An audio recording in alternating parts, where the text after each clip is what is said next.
সময়টা ছিল 2015 সাল। সবেমাত্র অনার্স প্রথম বর্ষে আমি নিজের হাত খরচ চালানোর জন্য একটা টিউশনি করতাম।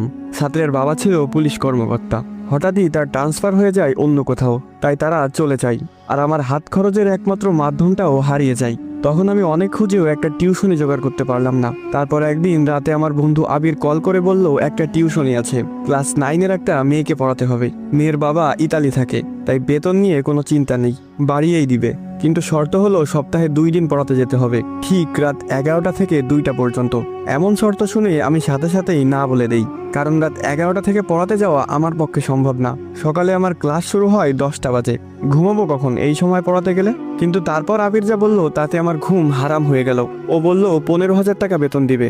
এবার ভেবে দেখ, তখন আমার কাছে 15,000 টাকা 15 লক্ষ টাকার সমান। আমি খুশিতে গদগদ করে হ্যাঁ বলে দিলাম। আবির আমাকে ঠিকানা টেক্সট করে দিল আর বলল শুধুমাত্র শনিবার এবং রবিবার রাতে যেতে হবে। আমার কাছে বিষয়টা কেমন জানি অদ্ভুত লাগলো, কিন্তু টাকার নেশায় কিছুই মাথায় নিলাম না। 2 দিন পর শনিবার আমি রওনা দিলাম আবিরের দেওয়া ঠিকানা অনুযায়ী। শহর থেকে অনেকটা বাইরে হিন্দুপাড়া নামের একটা গ্রাম আছে, সেখানে বেশিরভাগ বাসিন্দাই হিন্দু ধর্মের অনুসারী। আমি সেখানে গিয়ে একজনকে ঠিকানা দেখিয়ে বললাম, ভাই এই বাড়িটা কোন দিকে বলতে পারেন? সে আমার দিকে কিভাবে যেন তাকিয়ে থাকলো কিছুক্ষণ, তারপর বলল সামনে গিয়েই একটা পুরনো বিল্ডিং পাবেন, ওইটাই আপনার ঠিকানা। আমি সামনে হাঁটা শুরু করলাম। একবার পিছনে তাকিয়ে দেখলাম লোকটা এখনো সেই অদ্ভুত ভঙ্গিতে আমার দিকে তাকিয়ে আছে। কেমন যেন একটু লাগছে আমার ভিতরে, মনটা সাই দিচ্ছে না যেতে। কিন্তু 15,000 টাকার কথা মনে পড়লেই আবার মন বদলে যায়। না, গিয়েই দেখি। একটা পুরনো বিল্ডিং এর সামনে এসে দাঁড়ালাম। হ্যাঁ, এটাই সেই ঠিকানা।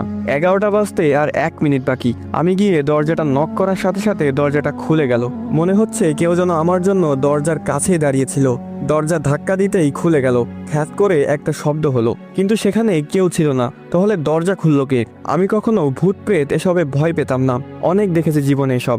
একটা কথা বুঝে গিয়েছিলাম, সেটা হলো তাদেরকে ভয় পেলেই তারা মাথায় চড়ে বসে। তাই নিজেকে খুব শান্ত করে বাসায় প্রবেশ করলাম। বাসার ভিতরটা কেমন যেন অন্যরকম দেখতে। প্রতিটা দেয়ালে আরবিতে কিছু লেখালেখি করা, অদ্ভুত অদ্ভুত ছোট পোকামাকড়ের দৃশ্য আঁকা। সবচেয়ে বড় কথা, বাসার ভিতরটা একদম নিস্তব্ধতায় ঘেরা, কোনো একটা ছোট শব্দ কানে আসছে না।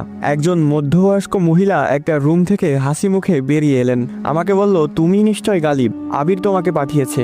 আমিও একগাল হেসে দিয়ে বললাম, জি আন্টি। তারপর আন্টি একটা রুম দেখিয়ে দিয়ে বলল, ওই রুমে যাও, রিশফা ওখানেই আছে, দেখো বাবা, ভালো মতো পড়াতে হবে, ও অনেক ফাঁকিবাজ। ও, তার মানে আমার ছাত্রীর নাম রিশফা? আমি বললাম, সেটা নিয়ে আপনি চিন্তা করবেন না আন্টি, আমি রিশফাকে ব্রিলিয়ান্ট স্টুডেন্ট বানিয়ে দিব। এই বলে রুমে গেলাম। দেখলাম রিশফা এক মনে খাতায় কি যেন অঙ্কন করছে। আমি গিয়ে হালকা কাশি দিতেই সে উঠে সালাম দিল। আমি সালামের উত্তর দিয়ে বসলাম। খাতার দিকে লক্ষ্য করে দেখলাম সে অদ্ভুত একটা প্রাণীর ছবি আঁকছিল। এমন প্রাণী বাস্তবে নেই, শুধু কল্পনাতেই আঁকা সম্ভব।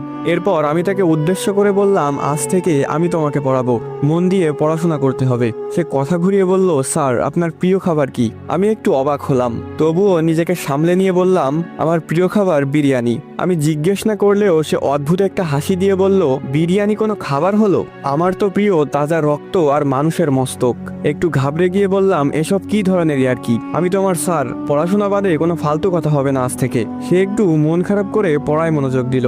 বারবার আমার মনে হচ্ছিল কেউ যেন উকি দিয়ে আবার চলে যাচ্ছে। হতে পারে আন্টি তার মেয়েকে ঠিকমতো পড়াচ্ছে কিনা সেটা দেখছে হয়তো। আমার চোখ খুব জ্বলতে লাগলো হঠাৎ করে, মনে হচ্ছে কেউ যেন চোখে মরিচ জ্বলে দিয়েছে। আমি রিশফাকে পড়া দেখিয়ে বললাম, তোমাদের ওয়াশরুমটা কোন দিকে? সে হাতের ইশারায় দেখিয়ে দিল। আমি তাড়াতাড়ি ওয়াশরুমে গিয়ে চোখে পানি দিলাম। তারপর আয়নায় তাকিয়ে দেখলাম চোখ লাল হয়ে আছে।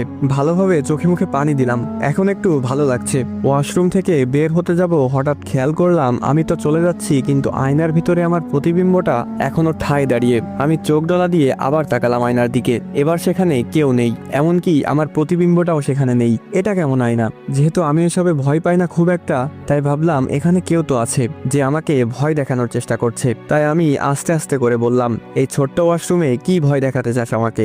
সাহস থাকলে বাইরে দেখা করিস। এই বলে চলে আসলাম। রিশফা বলল, স্যার তাকে দেখেছেন? আমি হকচকিয়ে উঠলাম, মানে কাকে দেখব? রিশফা কিছু না বলে তার আঁকা সেই প্রাণীটার দিকে তাকালো। কেমন যেন অদ্ভুত লাগছে তার আচরণ। সেই দিনের মতো পড়ানো শেষ করে বের হলাম বাসা থেকে।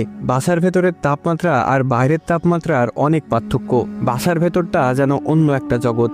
রাত তখন 2টা। আমি হিন্দু পাড়ার চিকন গলি দিয়ে হাঁটছি। তখন কোনো গাড়ি পাবো না জানি, তাই হেঁটেই যেতে হবে। হঠাৎ দেখলাম একটা গাছের নিচে কেউ একজন দাঁড়িয়ে আছে। তার মুখটা তো বোঝা যাচ্ছে না, কিন্তু দেহটা বিশাল আকৃতির, যেমনটা রেসলারদের হয়। আমি বুঝে গেলাম এটা অন্য কিছু, তাই তাকে পাশ কাটিয়ে যাওয়ার সময় বললাম, আর মানুষ পাইলি না ভয় দেখানোর জন্য?